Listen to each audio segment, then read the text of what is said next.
પાણીની આવક કરજણ ડેમની સપાટી 109.42 મીટર 70.87% જેટલો ભરાયો. જળાશયમાં પાણીની આવક 4,537 ક્યુસેક નોંધાઈ. નર્મદા જિલ્લામાં કરજણ ડેમની સપાટી 109.42 મીટર નોંધાઈ છે.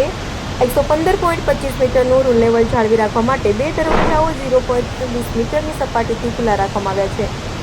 દરવાજાઓમાંથી 2,183 ક્યુસેક પાણી નદીમાં ભળી રહ્યું છે. ડેમમાંથી પાણી છોડાઈ રહ્યું હોવાથી 6 ગામના લોકોને નદી કિનારે નહીં જવા સૂચના આપવામાં આવી છે.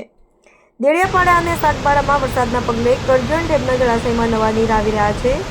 ઉપરવાસમાંથી ડેમમાં 4,537 ક્યુસેક પાણી આવી રહ્યું છે. ડેમમાં પાણીની આવક થઈ રહી હોવાથી ડેમનું રૂલ લેવલ જાળવી રાખવા 3 અને 5 નંબરના દરવાજાઓ ખોલી પાણી છોડવાનું ચાલુ રાખવામાં આવ્યું છે. રિપોર્ટર મુનાફ શેખ, રાજપીપળા.